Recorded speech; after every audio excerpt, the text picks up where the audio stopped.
Espírito Santo. Quantos podem senti-lo aqui nessa noite? Diga amém. Aleluia. Glória a Deus. Fiquei muito feliz, ao mesmo tempo com muito temor diante do Senhor por estar aqui diante dele e diante dos amados para trazer a porção que creio ser a vontade de Deus para nós nessa noite. Amém? Quantos saíram das suas casas com o desejo de ouvir de Deus? Quantos saíram da sua casa com o desejo de ouvir a voz de Deus? Lógico, né? Você saiu de lá com um propósito. Amém? Queridos, quero dizer para você hoje que Deus vai sim manifestar a sua glória, a porção para a sua vida em nome de Jesus. Amém? Aleluia. Deixa eu ver um pouquinho aqui que está falhando. Som.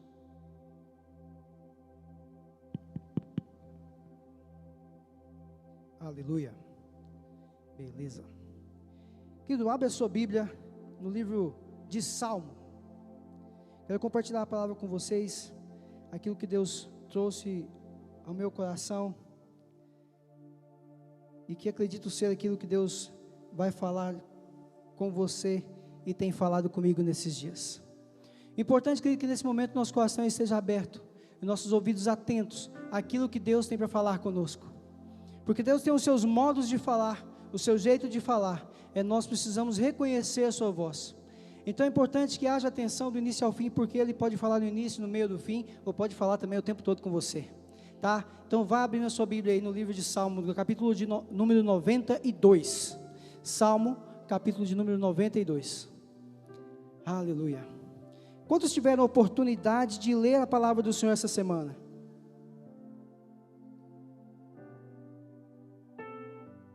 E quantos podem dizer, Deus falou comigo? Querido, porque essa palavra, ela realmente é tremenda. Salmo de número 92, nós vamos ler todo ele é pequeno, apenas 15 versículos, mas nós vamos deter nessa mensagem apenas os versículos 12, 13, 14 e 15, tá ok? Mas vamos ler todo ele para entrar no contexto. Aqui é um salmo onde o autor, ele está num hino de gratidão, ele está cantando uma gratidão ao Senhor, ele está expressando uma gratidão ao Senhor através dessas palavras, e ele fala o seguinte: bom é render graças ao Senhor e cantar louvores ao seu nome, ó Altíssimo, anunciar de manhã a tua misericórdia e durante as noites a tua fidelidade, com instrumento de 10 cordas, com saltério e com solenidade da harpa, pois me alegraste, Senhor, com os teus feitos, exultarei nas obras das tuas mãos. Quão grande, Senhor, são as tuas obras, os teus pensamentos, que profundos. O inepto não compreende, e o estulto não percebe isto. Ainda que os ímpios brotam como a erva, e florescem todos os que praticam a iniquidade, nada obstante serão destruídos para sempre. Tu, porém, Senhor, és o Altíssimo eternamente. Eis que os teus inimigos, Senhor, eis que os teus inimigos perecerão, serão dispersos todos que praticam a iniquidade. Porém tu exaltas o meu poder como o do boi selvagem, derramas sobre mim o óleo fresco. Os meus olhos veem com alegria os inimigos que me espreitam, e os meus ouvidos se satisfazem em ouvir dos malfeitores que contra mim se levantam. O justo florescerá como a palmeira. Fale após mim. O justo florescerá como a palmeira, crescerá como o cedro do Líbano, plantados na casa do Senhor, florescerão nos átrios do nosso Deus. Na velhice darão ainda frutos, serão cheios,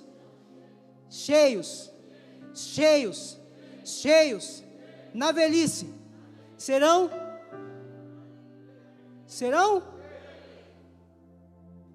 de seiva e de verdor, para anunciar que o Senhor é reto, Ele é a minha rocha, e nele não há injustiça. Podemos ir para casa? Aleluia, querido, eu fico feliz demais quando nós vemos o quão preciosa é a palavra do Senhor.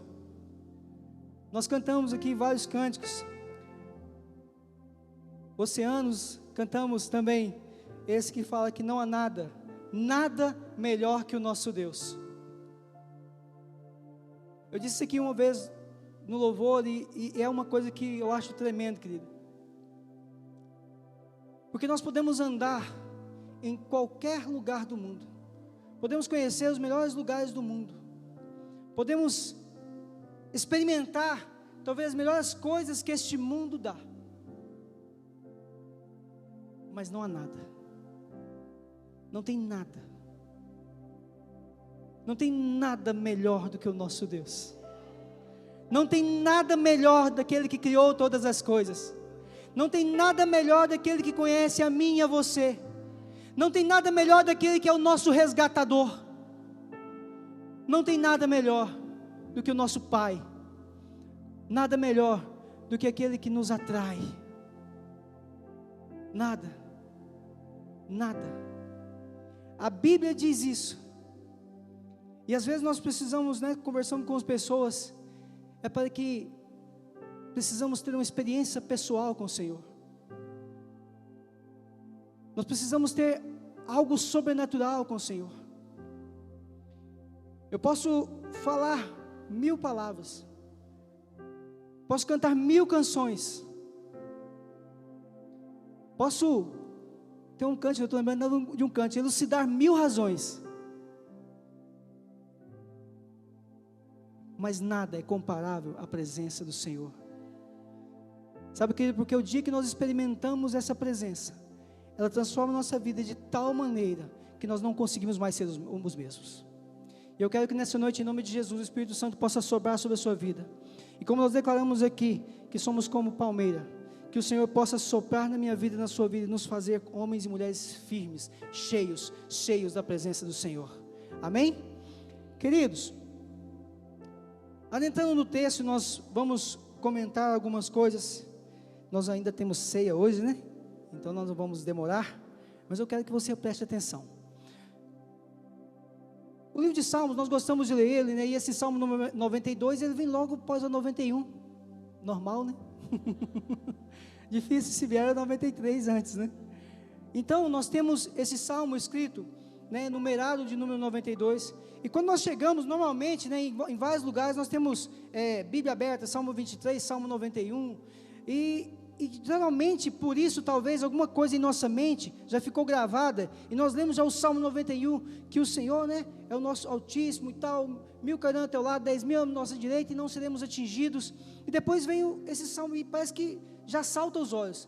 Mas eu confesso aos irmãos que nessa semana, lendo esse Salmo, e quando eu parei nessas 4 últimos versículos aqui, Deus começou a ministrar no meu coração de uma maneira poderosa, e eu comecei a olhar para ele, e parece que isso saltou muito mais aos olhos do que antigamente. Então algo novo Deus fez, e nós começamos desses dias, a experimentar algo sobrenatural, que nas segundas-feiras, nós lemos nessa semana o Salmo de número 19, e nós aprendemos muito com o Senhor nesses dias, em adorar, em estar na presença dEle, em buscá-lo de maneira sobrenatural.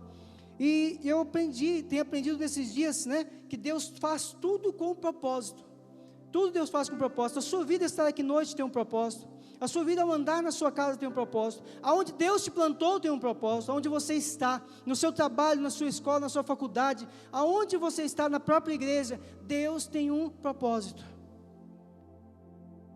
E eu fiquei meditando no Salmo 19 dessa semana. Qual que é o propósito do sol?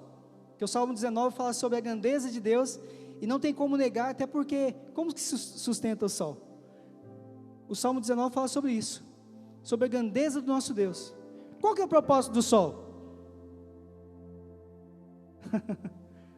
Iluminar? Aquecer? Verdade ou não? E ele tem uma rota. Qual que é a rota do sol? O propósito dele, ele sai de manhã, faz o seu percurso, e à tarde vai iluminar outro lugar. Sabe, eu quero dizer algo para você, querido. Deus, como assim como Ele fez o sol, Deus como assim fez estrelas, Deus como fez todas as coisas, Ele também fez a mim e a você, para ter um início, para ter uma caminhada e para ter um fim. Eu quero dizer nessa noite, em nome de Jesus, se você está procurando o seu propósito, eu quero te dizer da parte do Senhor, que o seu propósito é estar nele, é começar nele, andar nele e findar nele. Pega isso, querido, para a sua vida. Eu quero, Senhor, qual é o meu propósito? Senhor, o que eu vou fazer? Sabe, querido, é nele, não é no outro, não é outra situação. Primeira coisa que você precisa entender, que o propósito é estar nele, porque Ele é o início, o meio e o fim. Ele é o alfa e o ômega, é aquele que começa e que termina. Todas as coisas são sustentadas pelo poder dEle. Sem Ele nada do que foi feito se fez. Pegue isso, querido. Se tivéssemos que dar um título para essa palavra, eu daria arraigados no Senhor. Se você estiver anotando, talvez estiver anotando, coloque aí, arraigados no Senhor. A Bíblia, querido, ela é cheia de analogias, cheia de histórias, que elas exercem uma função de nos trazer clareza daquilo que o Senhor tem para nós. O próprio Senhor Jesus, Ele usou muitas analogias. O próprio Senhor Jesus, Ele usou algumas histórias para exemplificar o amor de Deus por nós. Quando nós falamos da parábola do filho pródigo, Ele está contando uma história que exemplifica o amor de Deus por nós. Verdade ou não? Verdade. E também a Bíblia, ela usa alguns símbolos, como a palmeira, que nós lemos aqui, símbolos como o cedro, como plantados na casa do Senhor. Mas o que ele quer significar? O que o salmista, ao escrever que o justo florescerá como a palmeira, o que ele está dizendo? Qual que é o propósito de dizer que o justo florescerá como a palmeira? Dentro disso, a primeira pergunta que eu te faço, que o justo florescerá como a palmeira, quem é o justo? Quem é o justo? Quem é o justo que o salmista está falando aqui?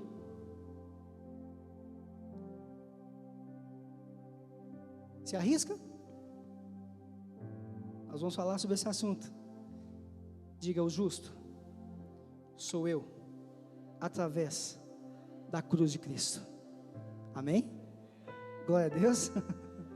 Não fique com medo, querido. Agora é o seguinte: se tem justo, tem injusto. Se tem luz, tem trevas. E nós precisamos entender qual que é esse justo, como que é esse justo aqui, como que somos justificados. O que nos faz ser justos diante do Senhor? Porque muitas vezes nós nos pegamos e somos assim mesmo, porque a própria Bíblia diz, nós somos pecadores. Nós somos homens e mulheres que somos falhos. Nós erramos, nós pecamos. E por mais que haja um esforço de nossa parte, nós não conseguimos nos aproximar de Deus. Porque nós somos justificados pela fé. Eu quero que você abra a sua Bíblia no livro de Romanos, capítulo 5, versículo 1. Vamos ler o versículo, pode projetar aqui, por favor.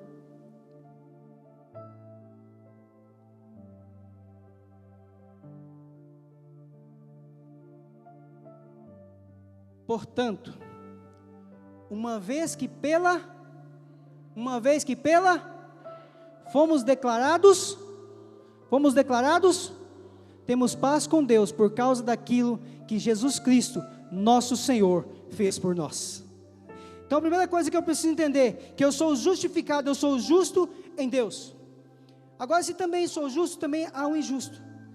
Em livro de Romanos também, Paulo discorre por vários versículos sobre esse assunto. E ele fala no Romanos capítulo 3, versículo 23, que todos pecaram e carecem da glória de Deus.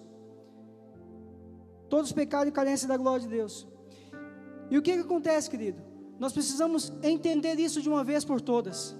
Nós precisamos entender que o pecado faz separação entre nós e o nosso Deus. Eu não estou aqui para te acusar. Eu estou aqui justamente dizer que há palavra da parte do Senhor, que Ele, nesse momento, Ele pode te levantar, e que se o inimigo muitas vezes tem te acusado, e talvez você está vindo aqui pela primeira vez, e não tem sentido justificado diante do Senhor, eu quero dizer uma coisa: a primeira coisa, quando você levanta, e quando você fala, Senhor, entra na minha vida, e seja o dono da minha vida, a primeira coisa que você vai sentir, é paz com Deus, a paz que o mundo não dá, a paz que o mundo não pode dar. Não tem nada, como nós cantamos aqui, nada melhor que o nosso Deus. O sentimento que eu tive a primeira vez que eu levantei a mão e falei, Senhor, entra na minha vida, e alguém orou por mim, parece que aquele peso de acusação, de injustiça, aquilo que o pecado causou, por andar por muitas vezes no mundo, a primeira coisa foi ouvir, quase que ouvir Deus falando, agora sim, agora está justificado. Sabe que nós precisamos crer nisso todos os dias de nossa vida, porque a Bíblia assim o diz. Mas tem o pecado. Como que eu faço com esse pecado, querido? Entregue a sua vida nas mãos do Senhor, e Ele tudo fará, e Ele tudo fará. Nós precisamos aprender cada dia mais sobre isso, porque Deus é um Deus que justifica, Deus é um Deus que nos ama incondicionalmente. Muitas vezes o diabo, o inimigo, as coisas que fazemos, traz um peso sobre as nossas vidas, e nós esquecemos disso, que somos justos diante do Senhor. Deus, Ele não pode se esquecer da promessa que Ele fez. Existe uma parábola também que gosto muito, que é a do fariseu e o publicano. Quem se lembra dela? Chegam duas pessoas para orar diante do Senhor. Vou contar como história. E um chega para orar, Jesus está contando, Senhor, poxa Deus, eu sou bom pra caramba, eu sou o cara, eu jejuo, dou dízimo, oferta, dou dízimo até da hortelã, eu não sou como esse pecador. Resumidamente, o publicano chega, diz o Senhor Jesus que ele nem tinha coragem de levantar os olhos, e dizia, ser propício a mim, pecador. Digo, Senhor, se o Senhor quer, por favor, chega até mim. E o próprio Senhor Jesus explica o que Ele está falando. Qual dos dois saiu justificados? O fariseu ou o publicano? Sabe por que ele saiu justificado, querido? Porque em Salmo 51 diz que Deus ama um coração contrito e quebrantado. Diz a palavra do Senhor que Ele não despreza. Sabe que não tem nada mais que pode mover o braço de Deus, senão quando Ele encontra um coração no qual Ele pode pousar e fazer ali morada. Não tem nada melhor do que estar na presença do Senhor e se humilhar na presença do Senhor. Então a palavra do Senhor nos ensina sobre isso, porque nós precisamos nos humilhar. Esse justo, para se justificar, não é pelo que ele faz, não é pelas obras. Eu estou resumindo quase todo o livro de Romanos aqui, porque ele fala que somos justificados pela fé, e um coração contrito e quebrantado, Deus não despreza. No livro de Juízes, tem muitas coisas acontecendo, e Deus mesmo permite que o inimigo venha atentar contra o povo de Israel. E sabe o que movia o braço de Deus? Quando eles se humilhavam na presença do Senhor, quando eles se lançavam na presença do Senhor, Deus, por favor, venha sobre nós, e o Senhor movia o seu braço sobre ele. Quero dizer da parte do Senhor para você nessa noite, querido, que se você tem se humilhado diante da presença do Senhor, se você tem buscado em espírito e em verdade, se você tem se colocado diante do Senhor com o coração contrito e quebrantado, o braço de Deus, Ele não vai parar, Ele vai estar sobre você, Ele vai estender sobre você e vai te erguer em nome do Senhor Jesus. Lembra da oração de Ana? O que fez a diferença na oração de Ana? Quando ela orava por um filho, havia muitas situações que estavam ao redor de Ana, e ela se sentia humilhada, ela estava sendo humilhada, e olha que ela ia na igreja naquela época, todo ano, e ela era humilhada pela sua inimiga, a pessoa que estava próxima a ela, e ela fez uma oração desafiadora, ó Deus, se o Senhor me der um filho varão, eu vou ter ele, mas ele é do Senhor.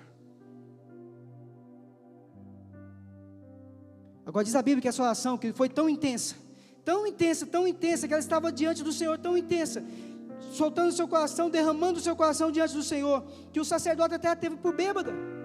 Olha, você bebeu muito vinho? Ela fala, não, Senhor, é a amargura do meu coração, aquilo que está te incomodando, querido, o que todos os dias você levanta e aquilo vem em sua mente, o que todos os dias você fala, Senhor, muda essa situação. Agora, querido, clame de todo o seu coração, clame de todo o seu coração, clame de todo o seu coração, e Deus virá ao seu encontro e mudará a sua história. Não importa se isso começou há 1, 2, 3 anos ou uma semana, o que importa é que nós conhecemos o Deus que muda situações. Agora eu quero te falar uma coisa, essa situação Deus vai mudar, mas é para louvor da glória dEle, para louvor da sua glória, para que Ele seja exaltado na sua vida, para que as pessoas vejam quem é o Senhor em sua vida. Aleluia. Voltando para o livro de Salmos, Salmos 92, andou um pouquinho aqui. Então esse justo sou eu e você quando estamos diante do Senhor, com o coração contrito e quebrantado, e as situações são mudadas. Agora diz a Bíblia aqui, que o justo florescerá como a palmeira, crescerá como o cedro do Líbano. Alguém por favor, projeta por favor o Salmo de número 1, Salmo de número 1.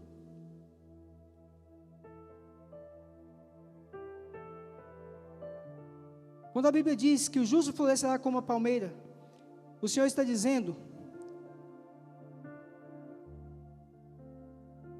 muito parecido com o versículo 3, por favor, nós andamos um pouco mais, diz que ele está falando de quem? Diga, está falando de? Põe assim a mão no peito e fala, Deus está falando de mim. Ele é como árvore plantada à margem do rio, que dá seu fruto no tempo certo, suas folhas nunca murcham, e ele prospera em tudo o que faz. Agora volta no versículo 1. Nós gostamos, né? Prospera tudo o que faz. Mas tem um negócio antes aqui. Versículo 1, por favor. Falei rápido, né, gente? Feliz é aquele que não segue o conselho dos perversos, não se detém no caminho dos pecadores, nem se junta à roda dos zombadores. Verso 2: pelo contrário, tem prazer na lei do Senhor, e nela medita dia e noite. Agora o verso 3: esse que não se assenta, esse que não compartilha de coisas que desagradam o Senhor, e na sua lei medita de dia e de noite, ele é como árvore plantada à margem do rio, que dá seu fruto no tempo certo, as suas folhas nunca murcham, e ele prospera em tudo que faz. Então, quando nós falamos aqui, quando o salmista escreve que o justo florescerá como a palmeira e crescerá como o cedro do Líbano, ele está dizendo, olha, o justo é aquele que depende de Deus para ser justificado, e tem raiz nele. Quando nós vamos em muitas casas bonitas, né, quando eu estava olhando isso aqui hoje, eu coloquei Palmeira em Dubai, e aí, é bonito, né, gente? Vamos logo no top, logo, né? Gente, mas que coisa linda, porque acho que me trouxe à mente, eles fizeram uma ilha em forma de palmeiras. Fiquei, caramba, bicho, que coisa impressionante. Uma obra do homem para chamar a atenção. Agora, sabia que a Bíblia fala que você é a obra de Deus? Você é obra de Deus, você é obra de Deus, você foi criado por Deus, como uma palmeira, você foi plantado no lugar que está, pela vontade do Senhor. Sabe que Deus te plantou lá, Deus te colocou, para que as pessoas vejam Cristo através de você. Deus não só te fez um vaso bonito, uma palmeira bonita para ser admirada, as pessoas precisam ver Cristo através de nossas vidas. Eu gosto dessa palavra cristão, porque significa pequenos cristos. Nós temos muitas falhas? Temos, queridos, mas eu tenho convicção que foi Deus que me plantou no local em que eu estou.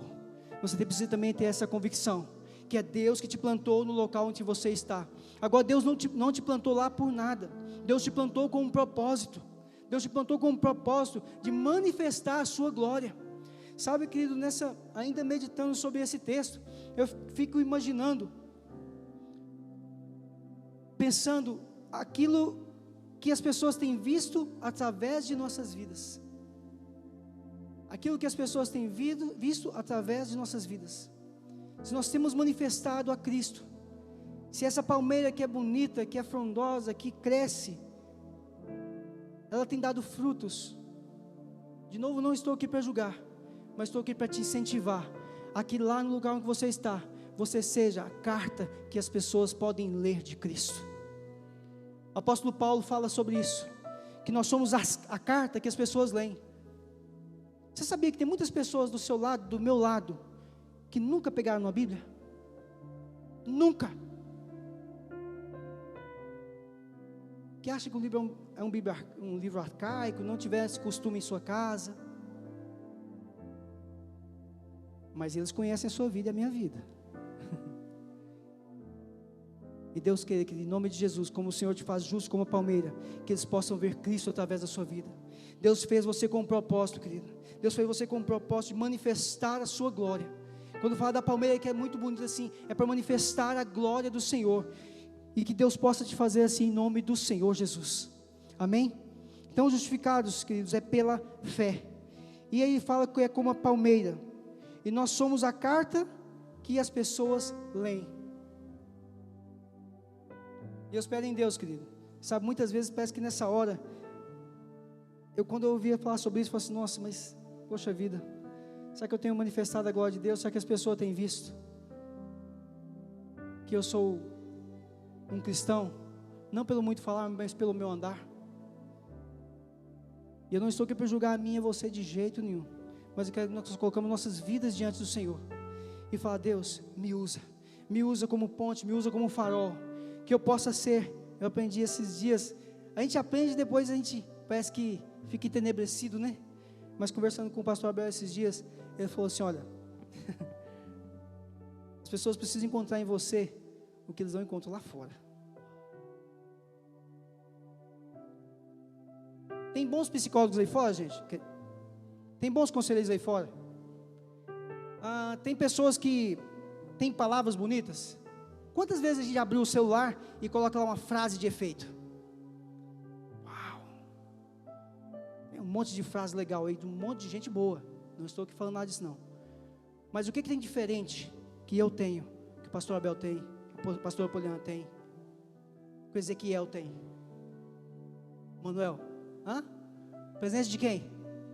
Presença de Deus, querido. É isso que faz a diferença no mundo. É isso que Jesus estava falando. Jesus não veio para julgar o mundo, mas que esse mundo fosse salvo por Ele. Também nós não estamos para julgar o mundo, mas que através de nossas vidas o Senhor possa nos usar para sermos canal de bênção nessa geração. A palavra do Senhor diz em Atos que Davi, tendo servido a sua geração, depois ele foi recolhido. Sabe, querido, então na sua geração, nessa geração, se proponha a servir ao Senhor, se proponha a ser um canal de Deus. Se você veio aqui hoje para ouvir uma palavra de Deus, eu quero dizer para você, que então, entregue a sua vida ao Senhor, oferte, derrame-se diante do Senhor, e deixa Deus te usar nessa geração, deixa Deus te usar com essas crianças, para serem profetas, que elas possam chegar, que nossos filhos possam chegar para o nosso Pai, eu quero ser como o Senhor, que as nossas pessoas que estão do nosso lado possam dizer, eu quero ser como você. Olha, querido, nessa semana eu tive essa experiência, a pessoa falou assim, nossa, eu estou tão longe, você mudou mesmo, está tão legal isso aí. Pois é, bicho, não sou eu, é aquele que vive em mim, que é maior do que em mim, que eu posso manifestar na sua vida, na vida de cada um que está do nosso lado, querido. É para isso que Deus nos chamou. Deus não nos chamou para brincar de crente, Deus nos chamou para brincar de ser cristão, Deus não nos chamou somente para um clubinho, mas Deus nos chamou para manifestar a sua glória nessa terra, e toda a terra se encherá da sua glória. Por quê? Porque eu e você carregamos a glória do Senhor, e nós vamos manifestar a glória do Senhor sobre essa terra, em Goianésia, nas nações, na Venezuela, aonde o Senhor nos plantar, para louvor da sua glória, em nome de Jesus. Aleluia, aleluia. Você pode dar um glória a Deus, querido? Pode dar um glória a Deus, querido? Diga, eu fui plantado para manifestar a glória do Senhor. Eu sou como palmeira, justo em Cristo, para manifestar a sua glória. E aí diz o versículo 13: plantados na casa do Senhor, florescerão nos átrios do nosso Deus. O autor quase que ele repete o que ele disse no primeiro versículo. Porque se você é justo, se você está em Cristo, as coisas vão acontecendo, e você como cedro, plantados na casa do Senhor florescerão. O justo florescerá, e os que são plantados na casa do Senhor florescerão. Aí de novo voltar para a música, né? A música que a Carol cantou. Não há nada, não há nada, não há nada melhor do que o nosso Deus. Há um salmo também que declara que até o pardal encontrou casa, e a andorinha, ninho, onde acolha os seus filhotes. Eu encontrei os altares do Senhor, amém, querida? Se você conhece algo melhor, acho difícil. Porque é onde Jesus entra, querido, Ele transforma nossas vidas. De dentro para fora, Ele vai transformando dia após dia, dia após dia, dia após dia, dia após dia, dia após dia. Aleluia. E aí continua o versículo 14. Na velhice, os que estão plantados na casa do Senhor, na velhice ainda darão frutos, na velhice darão ainda frutos, serão cheios de seiva e de verdor.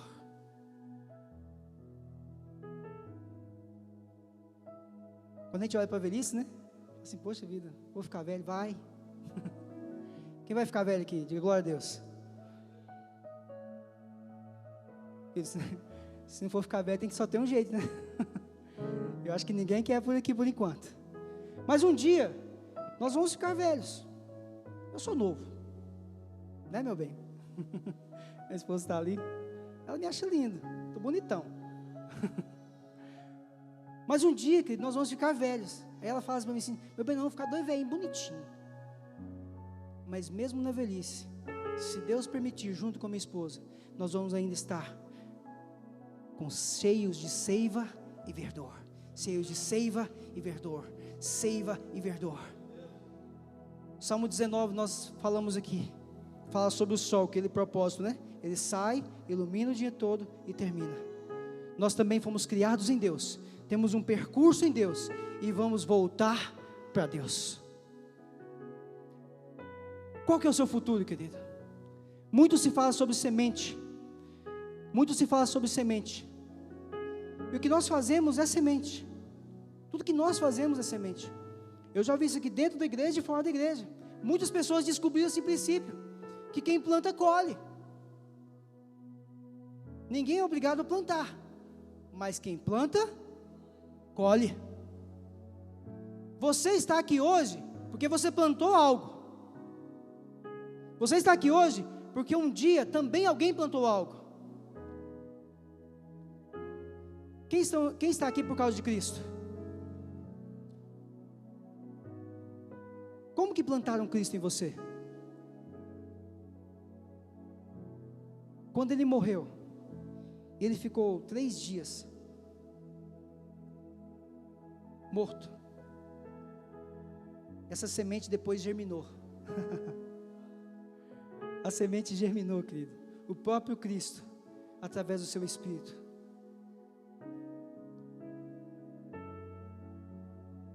Qual que é a semente que nós temos plantado? Na vida espiritual, na vida natural, financeira. Porque quando nós falamos muito de semente, nós ficamos muito falando sobre vida financeira. E eu, querido, eu quero que você seja muito abençoado. Eu quero que você realmente seja muito próspero e abençoado, porque é bíblico. Você vai ser muito próspero e abençoado. Mas o que nós temos plantado também em nossa vida espiritual? O que nós temos plantado no nosso dia a dia? O processo da semente, ela tem que cair e morrer para germinar, né, Manuel? Se eu estiver errado, você me corrige aí. A semente, ela cai, mas a semente, se ela cair na terra sozinha, as coisas acontecem? Tem um elemento que ele é tremendo, que ele faz com que a semente germine. Bem que tem que ser uma boa semente, mas um dos principais elementos é a água. Certo, Manuel? Água. O que representa a água quando eu planto uma semente? O Espírito, o Espírito, o Espírito Santo. Talvez você já ouviu isso aqui muitas vezes. Mas a semente sua, querida, tem que ser regada. A semente sua precisa do Espírito Santo. Agora onde? Como que eu faço isso? Como que a semente, como que eu rego essa semente? Oração, busca do Senhor, lançar-se diante do Senhor, em oração, em busca, e pedir que o Espírito Santo venha e transforme aquilo que é uma semente, para que ele possa germinar. Essa semana eu vi um vídeo e eu fiquei impressionadíssimo, porque a gente vê isso tantas vezes, né? Quase todo mundo que deve ter feito aquela experiência na escola, pega um feijãozinho, coloca um milho, uma semente, quase todo mundo faz isso. E aí também, nessa experiência, ela, pro lado que está a luz, normalmente, é para onde que sai a folhinha, né? A primeira folhinha. Isso mexe tanto com a gente, porque assim, eu fico imaginando, nós plantando nossa semente, e não estou falando aqui de novo, somente de vida financeira, porque nós falamos de vida financeira, mas plantar a própria semente, que é a sua entrega, dia após dia, você se entregar ao Senhor, você se render ao Senhor. Quantas vezes na verdade, você falou diante do Senhor: Deus, eu quero que o Senhor venha e transforme a minha vida. Quantas vezes você se entregou, e dia após dia, você vai sendo transformado, e a semente que está ali, ela é germinada por causa do Espírito Santo. Nós precisamos ter isso vivo em nossa mente. Cada vez que você se entrega, cada vez que você se lança diante do Senhor, há algo transformador da parte de Deus. E nessa noite eu quero convidar você a que nós possamos fazer isso, a que nós possamos mais uma vez nos render diante do Senhor e nos entregar diante dEle, para que Ele faça a sua vontade e que Ele faça germinar em nós o poder do Espírito Santo, em nome de Jesus. Amém, querido? Finalizando,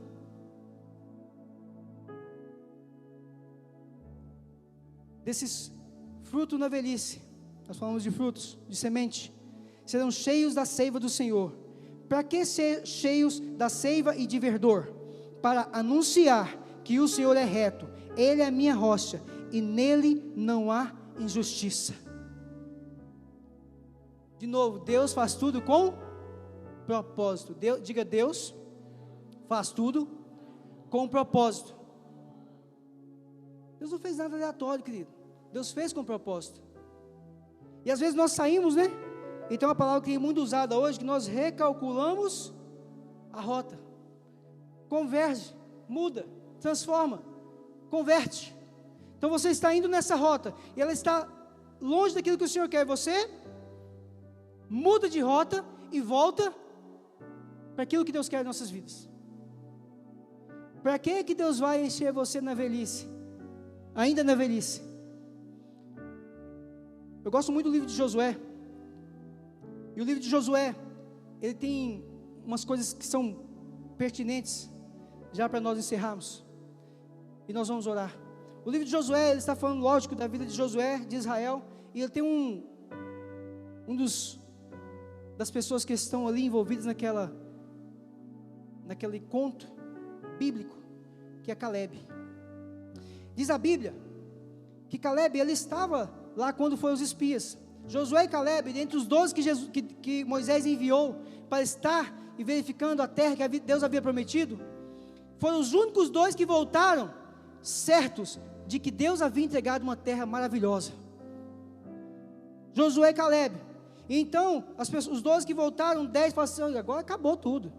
Nós passamos por tudo isso, passamos pelo mar, nós experimentamos coisas maravilhosas, mas nós chegamos agora nessa terra, beleza, que é bonita, mas nós vamos morrer.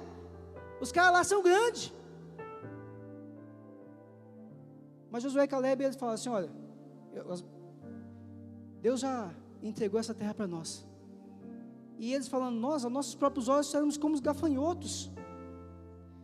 E aí continua, tem todo o livro de Josué, talvez muitas pessoas já conhecem, que Deus fala de ser forte e corajoso, e todo aquele negócio acontece. Quando chega no capítulo de número 14, Caleb, que havia entrado naquela terra com mais ou menos de 40 a 45 anos, para conquistar, e guerreou durante 40 a 45 anos. Só que no início, Moisés havia prometido para ele uma parte dessa terra, que é onde é Hebrom.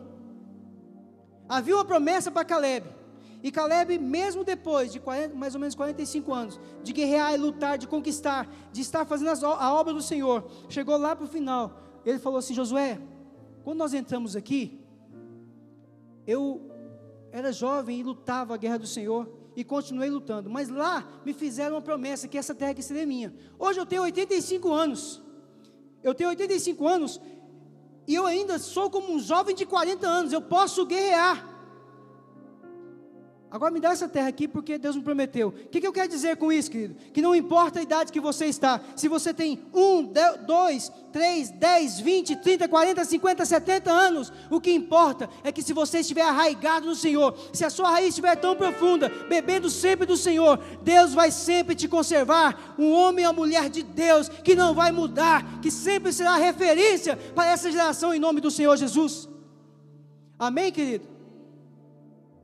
Quantos estão entendendo? Diga glória a Deus. Agora então nós vamos orar. Pode ficar de pé, por favor.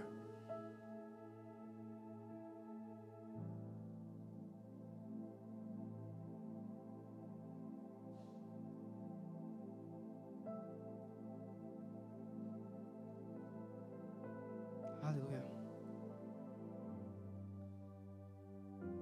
O que é importante nós entendemos que nós precisamos estar arraigados no Senhor. O que é importante nós entendemos é que nós precisamos estar juntos com o Senhor. É importante nós entendemos que nós precisamos ter profundidade no Senhor.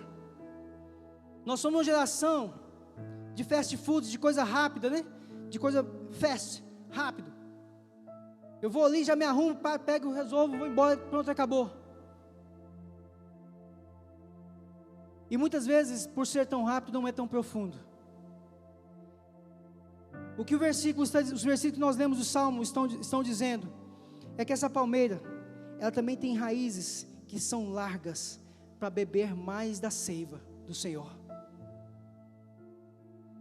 E as pessoas poderão vir e comer dos frutos. Se você nessa noite entendeu, eu gostaria que você fechasse os seus olhos. E eu vou ler um versículo, eu quero que você preste atenção sobre ele, que está no livro de Efésios. Efésios capítulo 3, versículo 16.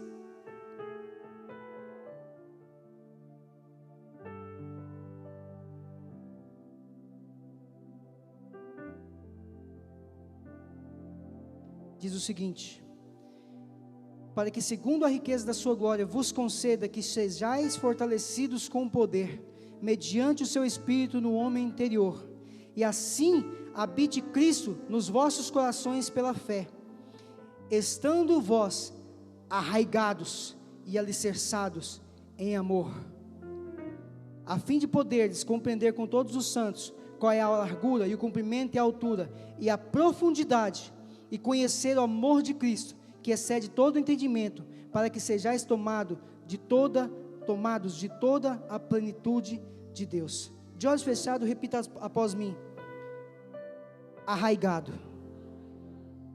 Diga: arraigados, alicerçados no Senhor. Diga novamente: arraigados, alicerçados no Senhor. Aleluia.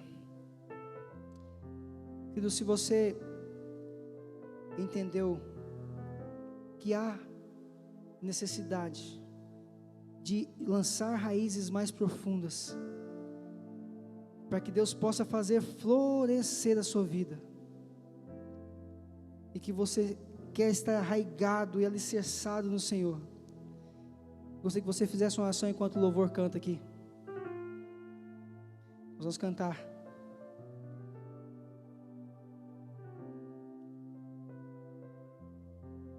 Eu gostaria que você fizesse a sua oração diante do Senhor, porque ela vale. A sua oração de fé, a sua oração de entrega, a sua oração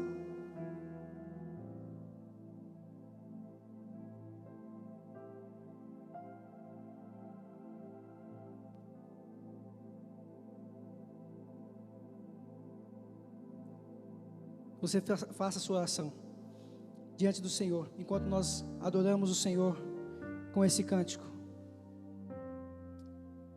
E se você ama a presença do Senhor, você vai fazer a sua ação diferente, a sua ação de entrega ao Senhor, de um coração contrito e quebrantado, aonde Deus não despreza, aonde Deus não despreza, aonde Deus não despreza, algo realmente transformador para a sua vida. Se você saiu da sua casa e do seu lar com esse propósito, saiba que a transformação chegou na sua vida e na sua casa, em nome de Jesus, porque Ele é tudo o que nós mais queremos, é a presença do Senhor. tudo que você mais deve desejar é a presença do Senhor. Diz o Salmo de número 19, mais desejável do que o ouro puro, mais desejável. Então feche os teus olhos, ore ao Senhor, fala: Senhor, eu preciso de Ti, eu preciso que o Senhor possa me fazer com raízes mais profundas, que eu possa ter mais tempo com o Senhor, que eu possa me lançar diante do Senhor, que eu possa plantar a minha vida diante do Senhor dia após dia, dia após dia, dia após dia, para que eu colha a vida diante do Senhor, a vida eterna. Aleluia.